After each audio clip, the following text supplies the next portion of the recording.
जय माता दी दोस्तों, जय श्री हरि। स्वागत है आपका हमारे YouTube चैनल अभव्या वर्ल्ड में। आज की इस वीडियो में हम सबसे पहले योगिनी एकादशी की व्रत कथा सुनेंगे और उसके बाद जानेंगे योगिनी एकादशी का महत्व।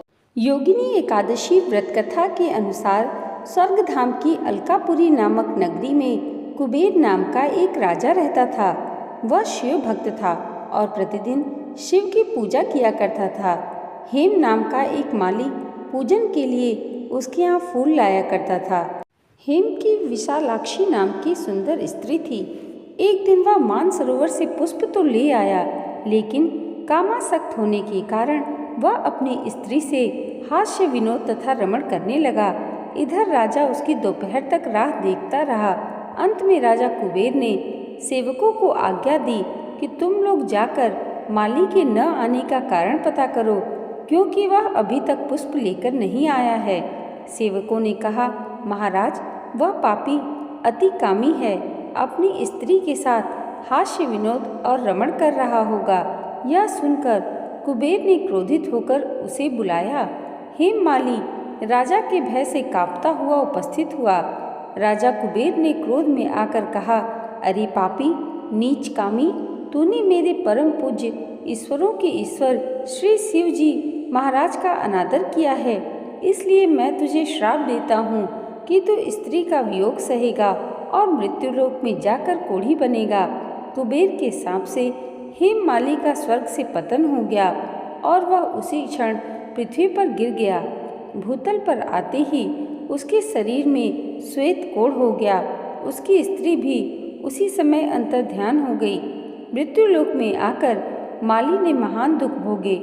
भयानक जंगल में जाकर बिना अन्न और जल ग्रहण किए भटकता रहा।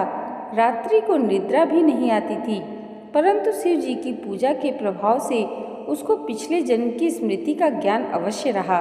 घूमते घूमते एक दिन वह मार्कंडेय ऋषि के आश्रम में पहुंच गया, जो ब्रह्मा जी से भी अधिक वृद्ध थे और जिनका आश्रम ब्रह्मा जी की सभा के समान लगता था। हेममाली वहां जाकर उनके पैरों में पड़ गया। उसे देखकर मार्कंडेय ऋषि बोले, तुमने ऐसा कौन सा पाप किया है जिसके प्रभाव से तुम्हारी यह हालत हुई है? हेममाली ने सारा वृत्तांत कह सुनाया। यह सुनकर ऋषि बोले, निश्चित ही तूने मेरे सम्मुख सत्य वचन कहे हैं, इसलिए तेरे उद्धार के लिए मैं एक व्रत बताता हूँ। यदि तू आषाढ़ मास के कृष्ण पक्ष की योगिनी नामक एकादशी का विधि पूर्वक व्रत करेगा तो तेरे सब पाप नष्ट हो जाएंगे।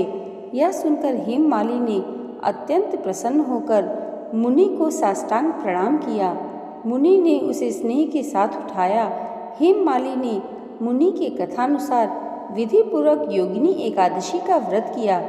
इस व्रत के प्रभाव से अपने पुराने स्वरूप में आकर वह अपनी स्त्री के साथ सुखपूर्वक रहने लगा।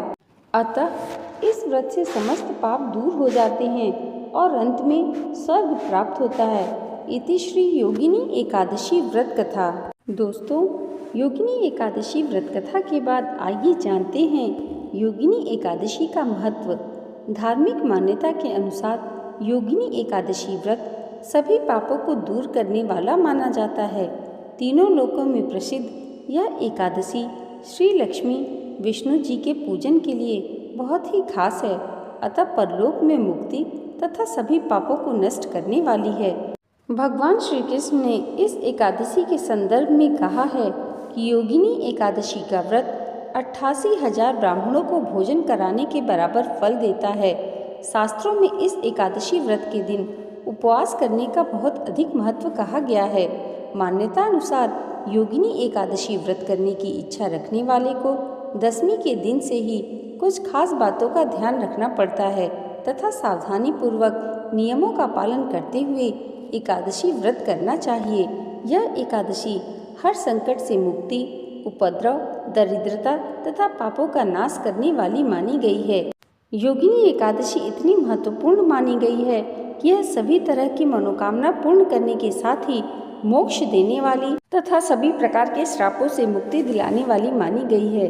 दोस्तों, आज की ये वीडियो अगर आपको अच्छी लगी हो तो कमेंट बॉक्स में जय श्री हरि जरूर लिखिएगा और इसे लाइक और हमारे चैनल पर पहली बार आए हैं तो सब्सक्राइब करना मत भूलिएगा।